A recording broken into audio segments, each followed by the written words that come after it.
લોકમત ન્યૂઝમાં આપનું સ્વાગત છે। વડોદરાના સમા વિસ્તારમાં ધોળે દિવસે બનેલી લૂંટની ઘટનાએ શહેરમાં ભારે ચકચાર મચાવી હતી।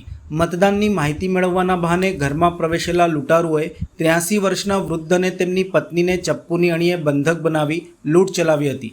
જો કે ઘટનાની ગંભીરતાને ધ્યાનમાં રાખીને વડોદરા ક્રાઇમ બ્રાન્ચે ગણતરીના કલાકોમાં જ મુખ્ય સૂત્રધાર સહિત 3 આરોપીઓને ઝડપી પાડી કેસ ઉકેલી નાખ્યો છે। મળતી માહિતી મુજબ ફતેગંજ પોલીસ સ્ટેશનની હદ વિસ્તારમાં આવતા સમા વિસ્તારની સંતોષીનગર સોસાયટીમાં 27મી એપ્રિલના રોજ આ બનાવ બન્યો હતો। 83 વર્ષીય ટીપી રાધાકૃષ્ણન અને તેમના પત્ની ઘરમાં એકલા હતા ત્યારે બે અજાણ્યા વ્યક્તિઓએ દરવાજો ખખડાવ્યો હતો। તેમણે મતદાન સંબંધિત માહિતી પૂછવાનું બહાનું બનાવી અંદર પ્રવેશ મેળવ્યો હતો, પરંતુ ઘરમાં ઘૂસતાની સાથે જ આરોપીઓએ પોતાનું અસલી રૂપ દેખાડ્યું હતું અને વૃદ્ધ દંપતીને ચપ્પુ બતાવી મારપીટ કરી એક રૂમમાં બંધ કરી દીધા હતા। આ દરમિયાન લૂંટારુઓએ મહિલાના ગળામાંથી સોનાની ચેન, બંગડીઓ અને વીંટીઓ સહિત અંદાજે 10 તોલા જેટલા દાગીના, રોકડ રકમ અને મોબાઈલ ફોન લૂંટી લીધા હતા અને સ્થળ ઉપરથી ફરાર થઈ ગયા હતા। ઘટના બાદ પોલીસ હરકતમાં આવી હતી। ક્રાઇમ બ્રાન્ચે સીસીટીવી ફૂટેજ અને ટેકનિકલ સર્વેલન્સના આધારે તપાસ શરૂ કરી હતી। તપાસ દરમિયાન ગુનામાં વપરાયેલ મોપેડ મહત્વપૂર્ણ કડી સાબિત થયું હતું, જેના આધારે છાણી કેનાલ પાસે પોલીસે બલકારસિંહ અને બલવંદરસિંહ સંધુને ઝડપી પાડ્યા હતા। પોલીસની કડક પૂછપરછમાં ખુલ્યું હતું કે આ સમગ્ર ઘટનાનો માસ્ટર માઇન્ડ મુદસ્સીર અહેમદ ઉર્ફે વાહિદ મીર છે। આરોપીઓએ અગાઉ જ દંપતીના ઘરની રેકી કરી હતી અને તેઓ ઘરે એકલા રહેતા હોવાની માહિતી મેળવી હતી। પોલીસે મુખ્ય સૂત્રધાર મુદસ્સીરને પણ ઝડપી પાડી કાયદેસરની કાર્યવાહી શરૂ કરી છે। આજે 29 એપ્રિલ છે, એક દિવસ અગાઉ એટલે કે 27 એપ્રિલના બપોરના 2 વાગ્યાના અરસામાં ફતેગંજ પોલીસ સ્ટેશનની હદના સંતોષનગર સોસાયટી છે, જેમાં આ કામના ફરિયાદી ટીપી રાધાકૃષ્ણન, કે જેમની ઉંમર 83 વર્ષની છે, એમના પત્ની સાથે 2 જણા એમના પોતાના મૂળ મકાનમાં રહેતા હતા। બપોરના 2 વાગ્યાના અરસામાં 2 ઈસમો દરવાજો ખટખટાવે છે અને એમણે વોટિંગ કરેલ છે કે કેમ એ પૂછપરછ કરતા દરમિયાન ફરિયાદીને ધક્કો મારી ઘરમાં પ્રવેશી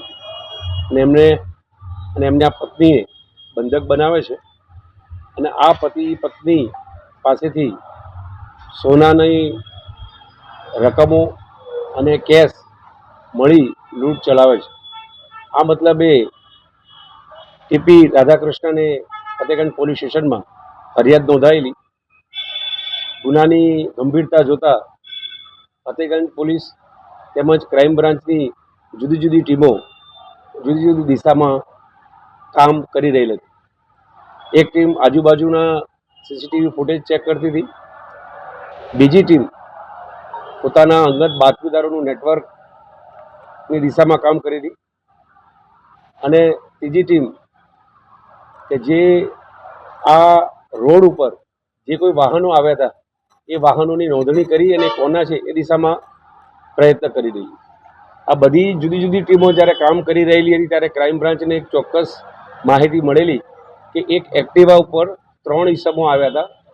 એમાંનો એક ઈસમ બહાર આ સંતોષીનગર સોસાયટીના નાકે ઊભો રહેલો અને 2 ઈસમો આ ઘરની અંદર પ્રવેશેલા। જે ચોક્કસ બાતમી આધારે વધારે એનું નિરીક્ષણ કરતા એ બાતમીવાળા ઈસમો આઈડેન્ટિફાઈ થયેલા। હ્યુમન રિસોર્સિસ અને સીસીટીવીના માધ્યમથી એ વ્યક્તિઓ આઈડેન્ટિફાઈ થયેલા।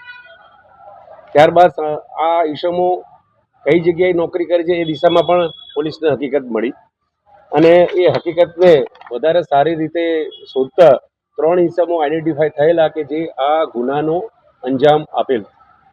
આ 3 ઈસમોને ક્રાઇમ બ્રાન્ચે ગઈકાલે હસ્તગત કરેલા છે। તેઓની સઘન પૂછપરછમાં આખો ગુનાનો આ ભેદ ઉકેલાયો છે। આ 3 ઈસમોનું નામ એક મુદસ્સર અહેમદ ઉર્ફે વાહિદ મીર, બીજો બલરાજસિંહ, ત્રીજો બલવિંદર સંધુ છે। આ 3 ઈસમો મુખ્યત્વે મુદસ્સીર મીર જે છે એ ગુનાનો અંજામ આપનાર છે, જે 1 અઠવાડિયા પહેલાં જ રાજકોટ જેલમાંથી છૂટેલો છે। ચેન સ્નેચિંગ કરી અને 22 એપ્રિલથી જ હમણાં અહીંયા આવેલો છે અને આ છૂટ્યા ત્યારબાદ આ અન્ય આરોપી બલવિંદર સંધુના ત્યાં એની ઓફિસમાં છાણી રોકાયેલ અને આ બંને ભેગા મળી અને આ લૂંટનું તરકટ કરેલું. એના કામે આ મુદસ્સીર મીરે 2 દિવસ સુધી આ ઘરની રેકી પણ કરી હતી અને કયો ટાઈમ પસંદ કરો કે જેથી કરીને લોકોની અવર જવર ના રહે એના માટે એણે આ બપોરનો સમય પસંદ કર્યો હતો કે એ રોડ ઉપર બપોરના સમયે કોઈ પણ મુવમેન્ટ એ કલાકોમાં રહેતી નથી. આ વ્યક્તિને પણ પસંદ કરવામાં એમણે એ જોયું હતું કે ઘરની અંદર ઓછામાં ઓછા લોકો રહેતા હોય અને વધુ મિલકત મળી આવે એવો આશયમાં પણ એમણે આ રેકીમાં થોડું ધ્યાન આપેલું. વધુમાં બલવિંદર સંધુની પૂછપરછની અંદર એ ભૂતકાળની અંદર પણ આપણા વડોદરા શહેરમાં જુદા જુદા ગુનાઓમાં ચોરી અને છેતરપિંડીના ગુનામાં સંડોવાયેલો છે એવું પણ જાણવા મળેલું છે. આ આખી એમનો કરવાનો આશય હાલ આ બધા એમની પાસે એક સમય પહેલાં પૈસા હતા. બલવિંદર સંધુ જે છે એ ટ્રાન્સપોર્ટની અંદર કામ કરતો હતો અને પૈસેથી સુખી હતો. આ જે બલકાર સિંહ છે એ અમૃતસરી કુલચામાં 4 વર્ષ સુધી નિઝામપુરામાં નોકરી કરીને છેલ્લા 2 વર્ષથી નીલાંબર સર્કલ પાસે નોકરી કરે છે. હાલ એની પાસે પૈસા નથી અને આ જે મુદસ્સર મીર જે છે એ તો 22 એપ્રિલે અહીંયા રાજકોટથી ચેન સ્નેચિંગ કરી અને અહીંયા છાણી ખાતે આ બીજા આરોપીના ત્યાં રહેવા આવેલો છે એટલે એની પાસે પૈસા નહોતા. એકંદરે 3 જણા પાસે પૈસા નહીં હોવાથી એમણે આ આખું આયોજન કરેલ છે. આ 3 આરોપીઓની હજુ વધુ પૂછપરછ ચાલુ છે. આગળ પોલીસ રિમાન્ડ માગશે અને બીજા કોઈ અન્ય ગુનામાં એ સંડોવાયેલા છે કે કેમ તે દિશામાં પોલીસ તપાસ કરી રહી છે. સર, કોઈ મુદ્દામાલ રિકવર કર્યો? જી, આ ગુનામાં જે ફરિયાદીના ગળાની ચેન, એમના બંનેના હાથના વીંટીઝ અને જે બેંગલ્સ પહેર્યા હતા એ તમામ મુદ્દામાલ, રોકડ અને એટીએમ બધું જ પોલીસે રિકવર કરી દીધું છે. 100% મુદ્દામાલ પોલીસે રિકવર કર્યો છે. ગરમીનો પારો ખૂબ જ વધારે છે અને ક્યાંક આ લોકો વૃદ્ધ દંપતીઓને ટાર્ગેટ કરતા હોય છે. શું મેસેજ આપવા માંગશો કે બપોરના સમયે કઈ રીતે ઓળખતા ના હોય તો દરવાજો ન ખોલવો જોઈએ? એ સામાન્ય રીતે પોલીસ વારંવાર અપીલ કરતી હોય છે કે અજાણ્યા ઇસમો સાથે કોઈપણ પ્રકારનો વ્યવહાર કરવો નહીં. ટેલિફોનિક વ્યવહાર હોય કે આપણી પોતાની ગુપ્ત માહિતી આપવી હોય કે જ્યારે આ ઉંમર છે 83 વર્ષની ત્યારે કાળજી એ અનિવાર્ય છે.